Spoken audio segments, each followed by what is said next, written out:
በድሮ ጊዜ ራቅ ባለ መንደር ላይ አንድ ኑራ የተባለች ምስኪን ሴት ትኖር ነበር። ኑራ እናቷንም አባቷንም በሞት ካጣች በኋላ ብቻዋን ትኖር ነበር። እናትና አባቷ ሲሞቱ ለሷ የተውላት አንድ ላምን ብቻ ነበር። ኑራ አስጠግቶ የሚያኖራት ዘመድ ስላልነበራት እናትና አባቷን በሞት በማጣቷ ታዝን ነበር።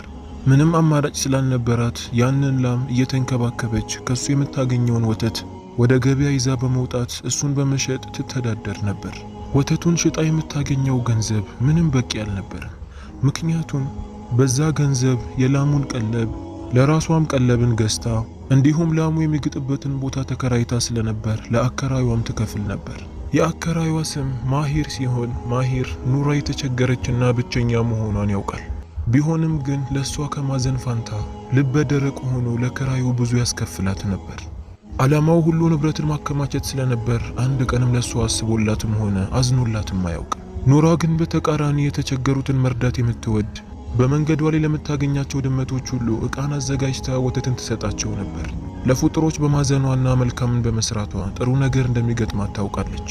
መንገድ ላይ ላገኘቻቸው ድመት ሁሉ ተርቦ ይሆናል ብላ በማሰብ ከምትሸጠው ወተት ቀንሳ ትሰጣቸው ነበር። አንድ ቀንም አከራዩዋ እሷ ጋር ይመጣና እንዲህ ይላታል፣ ከዚህ በኋላ የኪራይ ስትከፊ ጨምረሽ ነው የምትከፊው። እጥፍ አድርጌዋለሁ። ምክንያቱም የምትሰጪኝ ንብረት ምንም እየጠቀመኝ አይደለም። የባለፈውንም ሳምንት ስላልከፈልሽ ከዚህ በኋላ ስታስገቢ ጨምረሽ አስገቢ፣ የማታስገቢ ከሆነ ግን ላሟን የሚወስደው ብሎ አስጠንቅቆ ነገራት። ኑራም ጎረቤቷ እንደዚህ ሲጨክንባት በጣም አዘነች። በቀጣዩ ቀንም ያለበችውን ወተት ይዛ ወደ ገበያ ወጣች። ሁል ጊዜ የምትሸጥበት ቦታ ላይ ሄዳ አዝናና ተክዛ ቁጭ ብላ መጠበቅ ጀመረች። ለሰው እንዳታማከር የምታውቀው ሰው የለም። በጣም ጨንቋት እያለቀሰች እዛው ቁጭ አለች። በዚህ መሃልም አንድ ጥቁር ድመት ወደ እሷ ጋር ይመጣል። ኑራ እስካሁን ድረስ አይታው የማታውቀውና ለየት ያለ ድመት ነበር። ከኑራ ፊት ለፊት ቆሞ አንዴ ወተቱን እየተመለከተ አንዴ ደግሞ ኑራን ይመለከታት ጀመር። ኑራም ድመቱን ስትመለከተው በእጇ እያሻሸች ትመለከተው ጀመር። እርቦት ሊሆን ይችላል ብላ በማሰብም ልትሸጥ ካመጣችው ወተት ላይ ቀንሳ ሰጠችው። ምናልባት ይህን የተራበ ድመትን በመመገቤ የተሻለን ነገር ላገኝ እችላለሁ ብላ ከጀለች። ድመቱም ጠግቦ ከጠጣ በኋላ ከኑራ ርቆ ሄደ። ኑራም የተቀረውን ወተት ሽጣ ወደ ቤት ገባች። በጣም ጨንቋትና ተክዛ ነበር። በቀጣዩ ቀንም እንደ ተለምዶዋ ተነስታ ላሟን ወተት ማለብ ጀመረች። አልባ ከጨረሰችም በኋላ በእቃ አድርጋ ልትሸጠው ወደ ውጪ ስትወጣ ገበያ ላይ ያገኘችውን ያንን ጥቁር ድመት አገኘችው። የበሯ ደጃፍ ላይ ቆሞ እየተመለከታት ነበር። ኑራም ድመቱን ስትመለከተው ደስ አላትና ማሻሸት ጀመረች። እርቦት ሊሆን ይችላል ቤቴ ድረስ የመጣው ብላ በማሰብ ዕቃን አዘጋጅታ ወተትን ሰጠችው። ድመቱም ኑራ ከሰጠችው ወተት መጠጣት ጀመረ። ኑራም ደስ ብሏት እየተመለከተችው ነበር። ነገር ግን ማሂር ያላት ነገር ትዝ አላትና ማልቀስ ጀመረች። ጥቁሩ ድመት እንደ መጀመሪያው ቀን ጠጥቶ ብቻ አልነበረም የሄደው። ወተቱን በሰጠችው ዕቃ ላይ የወርቅ ሳንቲምን አስቀምጦላት ሄደ። ኑራም ይህንን ስትመለከት በጣም ተገረመች። ከዚህ በፊት ወርቅንም አይታ ሆነ ነክታም አታውቅም ነበር። ያ ጥቁር ድመት በወተቱ ሳህን ላይ የተወሰኑ ወርቆችን አስቀምጦላት ነበር የሄደው። አንዱ ወርቅ ብቻ ማሂር ክፈይ ካላት 10 እጥፉን ይከፍልላት ነበር። በሰራችው መልካም ስራ ያገኘችው ደሞዝ መሆኑንም አወቀች። ኑራ በጣም ደስ ብሏት ወርቁን እያገላበጠች ማየት ጀመረች። ማመን አቅቷት ወርቁን ይዛ ወደ ቤት እየሮጠች መመለስ ጀመረች። ወደ ቤትም ገብታ ወርቁን ማንም በማያገኝበት ቦታ ላይ ደበቀችው። የተቀረውንም ወተት ለመሸጥ እንደገና ወደ ገበያ ተመለሰች። ገበያ ላይ ቁጭ ብላ የሚገዛትን ሰው መጠበቅ ጀመረች። ነገር ግን ማንም አልገዛትም። ማንም ባይገዛትም ኑራ ግን ደስተኛ ነበረች። ምክንያቱም ለብዙ ጊዜ የሚሆናትን ገንዘብ አግኝታ ነበር። ማታ ላይም ማሂር ወደ እሷ ጋር መጣና አሁን ወዲያውኑ የክራዩን ብር ስጪኝ፣ አሊያ ብቸኛ ላምሽን ይዤ ነው የሚሄደው አላት። ኑራ ይህን ሲናገራት እንደሌላ ቀኑ አልፈራችም ነበር። ቁፍጠን ብላ ከፊቱ ቆመችና እንዲህ አለችው፣ ይህንን አንድ ወርቅ ይዘህ ሂድ፣ ድጋሚ ወደ እኔ ጋር እየመጣ እየጨቀጨክ አታሰልቸኝ አለችው። ማሂር ወርቁን ሲመለከት ማመን አቃተው። ሰርቀሽ ነው እንዲያመጣሽው አላት። ኑራም ሰርቄ አይደለም ያመጣሁት፣ በሰራሁት ስራ ያገኘሁት ደሞዝ ነው አለችው። ማሂርም የወርቁ ነገር ማመን ቢያቅተውም ተቀብሎ ወደ ቤቱ ተመለሰ። ከዛን ቀን በኋላ ያ ጥቁር ድመት ሁል ጊዜ ጠዋት ወደ ኑራ ቤት ይመጣል። ኑራም ወተትን ትሰጠዋለች። ወተትን ከጠጣ በኋላ በዛ ሳህን ላይ የተወሰኑ የወርቅ ሳንቲሞችን አስቀምጦላት ይሄዳል። ኑራም በጣም ደስተኛ እየሆነች መጣች። ድመቱ አስቀምጦላት በሚሄደው ወርቅ የምትኖርበትን ትንሽዬ ጎጆ አደሰችበት። ወደ ገበያም ወጥታ የምትፈልገውን ልብስ ገዛች። ለላሟም በቂ የሆነ ምግብን እየገዛችለት መምጣት ጀመረች። የሚገርመው ነገር እንደዚህ የተትረፈረፈ ንብረትን አግኝታ ምስኪኖችን መርዳትን አላቆመችም ነበር። እንደሷ በችግር ከሚኖሩ ሰዎች ስትገዛ እጥፍን ነበር የምትከፍላቸው። በዚህም የመጣ ሰዎች ኑራን እየወደዷት መጡ። ቸሯ ኑራ እያሉ የሚጠሯት ጀመር። ነገር ግን ሁሉም ሰው ለሷ ደግ አልሆነላትም ነበር። የገዛ ጎረቤቷ ማሂር ከቀን ወደ ቀን እሷን መከታተል፣ የምትገባበትንና የምትሄድበትን ቦታ ማጣራት ጀመረ። ይህንን ሁሉ ንብረት ከየት አምጥታ ነው እንደዚህ ሰዎችን የምትረዳው፣ የፈለገችውን ነገር የምትገዛው እያለ ማሰብም ጀመረ። አንድ ቀን ሌሊት ላይም ከቤቱ ጓሮ ሆኖ ወደ እሷ ቤት መመልከት ጀመረ። የምታደርገው ነገር ካለ ብሎ አፍጥጦ መጠበቅ ጀመረ። ልክ ፀሐይ እንደወጣች ኑራ እንደተለመደው ወተትን ይዛ ወደ ጥቁሩ ድመት ጋር ሄደች። ማሂርም የተመለከተውን ነገር ማመን አቃተው። ጥቁሯ ድመት ወተቱን ከጠጣች በኋላ በዛ ዕቃ ላይ የተወሰኑ የወርቅ ሳንቲሞችን ታስቀምጥ ነበር። ማሂርም ይህንን ሲመለከት ኑራ ከዛ ቦታ እስክትርቅ ጠብቆ ወደ ድመቱ ጋር ተጠጋ።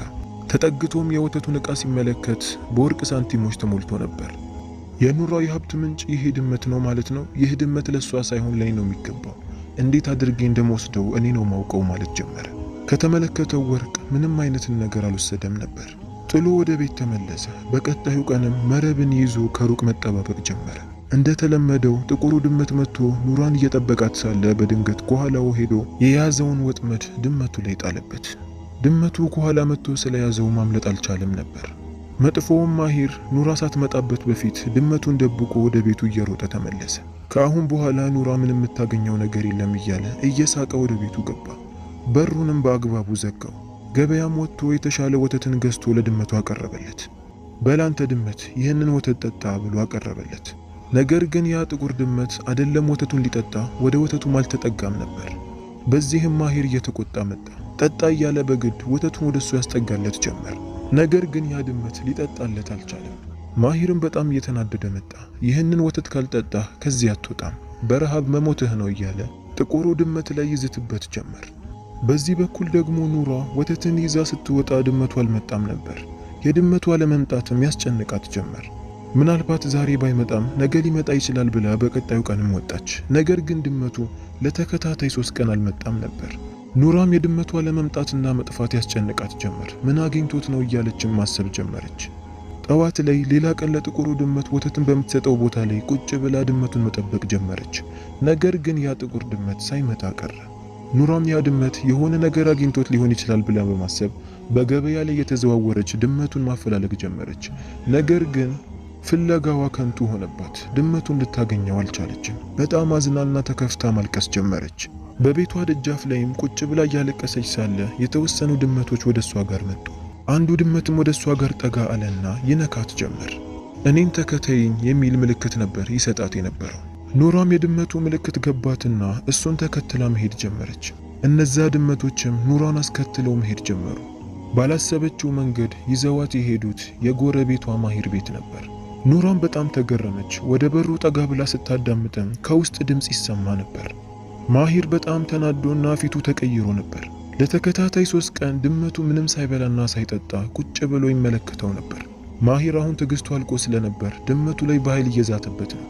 ይህንን የማቀርብልህን ወተት የማጠጣ ከሆነ እገልሃለሁ እያለ ነበር።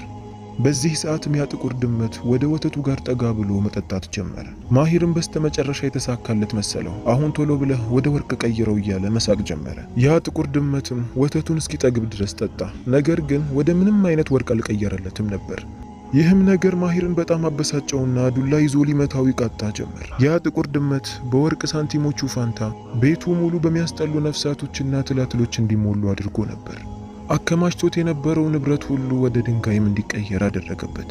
ማሂርም ይህንን ሲመለከት በጣም ደነገጠ።